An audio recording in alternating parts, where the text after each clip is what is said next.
So y'all, the guy in the health food store that was helping us, the man in there, he was very helpful, telling us all the stuff that's good for you, all the stuff to use, all the stuff not to use, and just about health in general. And this is part of the healthy journey.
Peekaboo.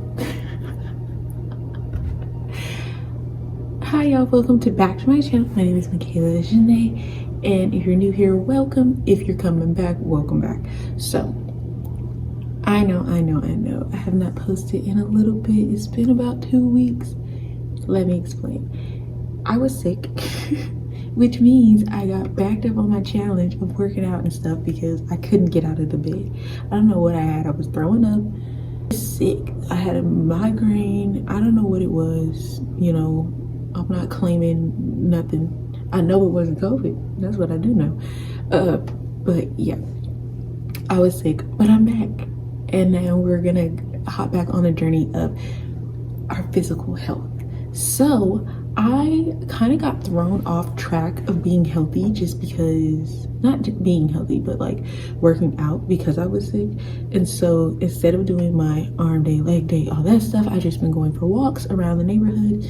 So yeah, but today our video is going to be about health, like what we put in our bodies and the daily habits that contribute to our health.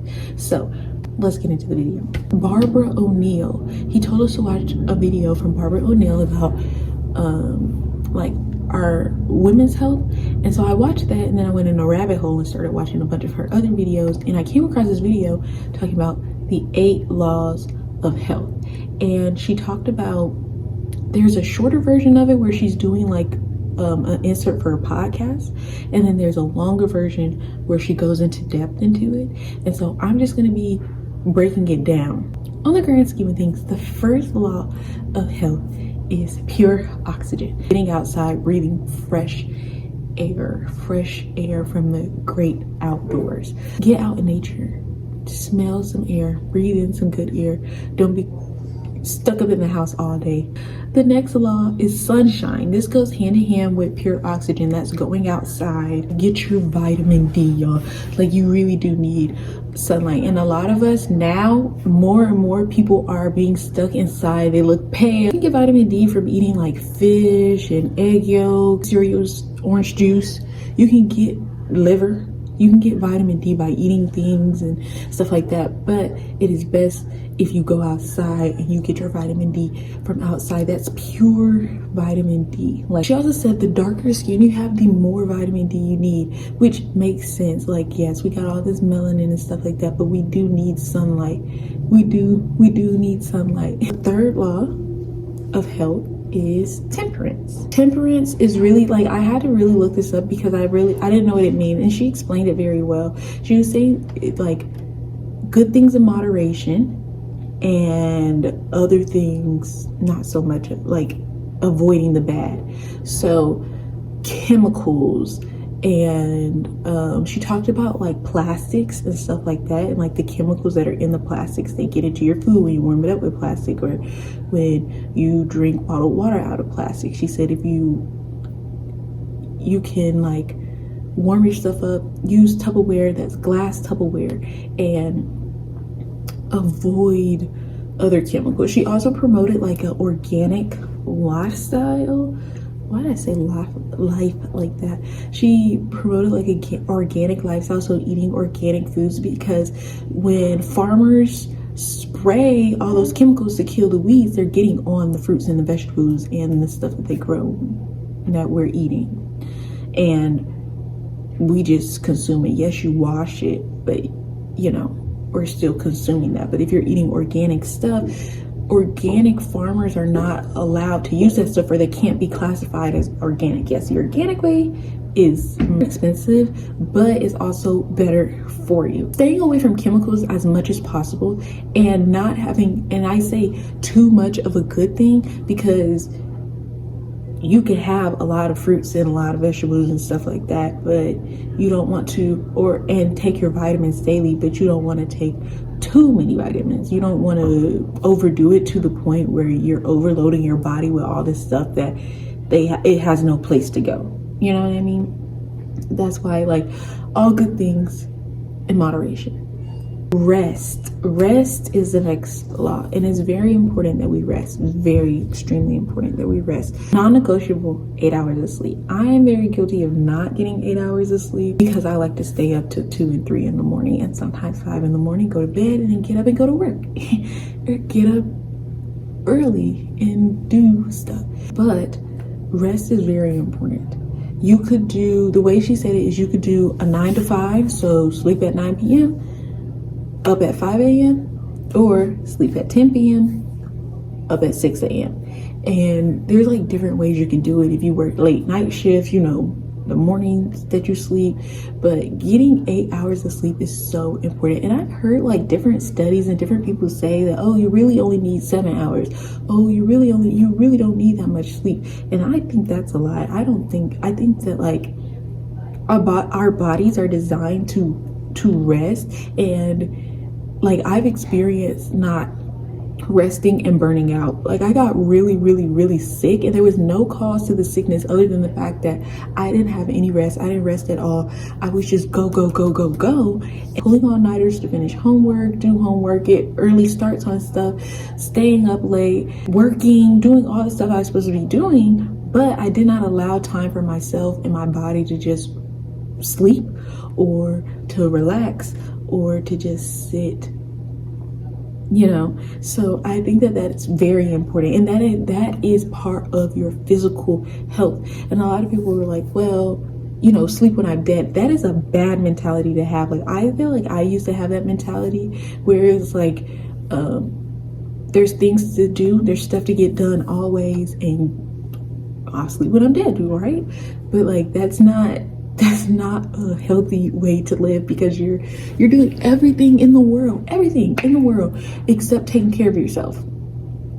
You're doing everything in the world except taking care of yourself, and you're not getting your rest, but everybody else is getting their rest. And now you can't do the work to the full of your ability. You can't do stuff to your full capacity because you didn't rest. Like if you don't get the rest you need, it's going to cause an effect of things to happen that contribute to something else not going right. Like if a doctor doesn't get the sleep they need and they come in and they do the surgery on you, now they're more inclined to make a mistake because they didn't do what they were supposed to do, because they didn't have the rest. They couldn't focus really. 8 hours, non-negotiable. You need your 8 hours of sleep.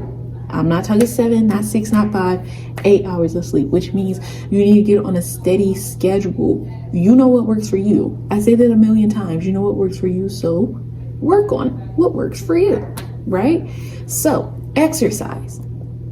Exercise is so important, which is why we're doing this physical health journey. I can say that I am learning that I have to really work to like do the stuff that I just don't be feeling like doing it. And I said that in the beginning that would be a challenge that I had to overcome, just not feeling like doing it. And I have not felt like doing it for the longest time. So I would say you can literally just go outside and go for a walk around the block. You just want to be healthy. It is so important to be active. It's so important to just get your body used to moving around. 6 law is a proper diet. I am so guilty of eating whatever's in front of me. One of the things that the guy said was that we just eat, he said, y'all eat like, he said pizza used to be a treat. Now pizza is a meal. Like you eat pizza for dinner every day. And we put all this junk in our bodies, candy, like all this chocolate and candy and sweets and all this sugar, this stuff that's just not good for you. All this bread and stuff that turns to sugar in your body, all of it is not good. But what she was promoting is a high fiber diet to keep you regular. You don't want to be stopped up. High fiber diet with a lot of proteins. That's just good for your body. I've also seen this thing, one of my coworkers told me about, was like eating based on your blood type. They have like a different thing, like based on your, I googled it, it's like based on your blood type, these are the things that are good for you. A high fiber diet with lots of proteins. 7th law is the use of water. Our body is made up of 60% of water, and half of us don't drink water. Half of us do not drink water, or drink like a little bit of cup, less than a cup of water a day. She said it's best to drink water between meals, not during meals. And the guy at the place said, the guy at the health food store said to drink water, warm water. Like we drink cold water, but your body inside is warm. So drinking warm water with a little bit of lemon. It doesn't have to be lemon. You just drink warm water is good for your body. But yeah, we need to drink a lot more water. I have like this big jug that has like each amount you're supposed to drink a day, or every hour how much you're supposed to drink just to make sure that you're drinking your water every day. But drinking water is really good for you. Like it's good for your skin. Drink your water. It's good for you. And lastly, but certainly not least, is actually probably the most important thing on all of this list out of the 8 laws of health, is trust in divine power. And by divine power, that's Jesus Christ, Lord and Savior, Son of God. And you have to trust that God knows what he's doing, that he created you, he created the nutrients in this earth, he created this earth, he created all things, and that he knows what he's doing with you. You have to trust that he knows what he's doing, and trust in him. Spend some time with him, lots of it. On that walk, you can be spending time with him. Just to get in a sense of peace. I feel like when you know that you're not the one in control, like, and this is kind of hard for people that are like control freaks, guilty as charged, but I don't say all this. I was afraid. I like to be in control anyway.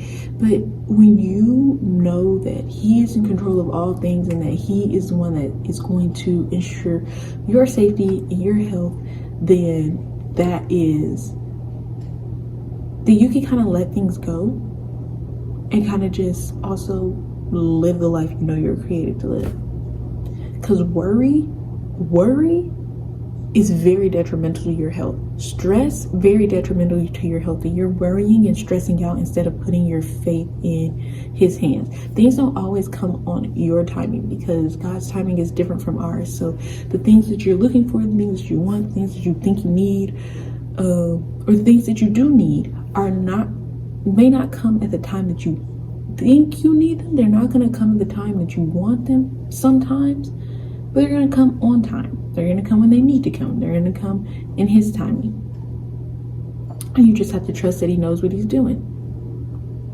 So yeah, but those are the 8 laws of health. I would definitely go watch her video. She explains all of these much more than me, much better than me, and she does them in a different order. But I definitely would say watch her videos, and just do your own research. You do your research on different vitamins you're taking, different pills that you're taking, different medicines that you take, because I think a lot of us, we put our health in the hands of doctors. And I'm not saying, like, doctors, yeah, they got their degree for a reason, but it's just like going to church and reading the Bible and listening to a sermon. Like, you go back and you do your own study. You go back and you find out, okay, what does this actually say? What does the chapter before it say? What's the context of this? If a doctor tells you something, they give you options. They give you their opinion, they give you options, and you can do your own research and come back with an educated mindset of, okay, this is what I know, and you've told me this, I've done my research here, here's the decision that we're coming to. I think a lot of us just blindly follow and do things, and that's not how we're supposed to live life. So I encourage you to go ahead and do your own research, find out what you want to do. I'm going to go on a walk later today, probably when my sisters come back. They went to the gym. I didn't go to the gym today, but I am going to go for my walk. So thank you so much for watching. Make sure you like, comment, and subscribe. If there was anything in here that you connected with or that you want more information on, please put those in the comments. And I will see y'all soon.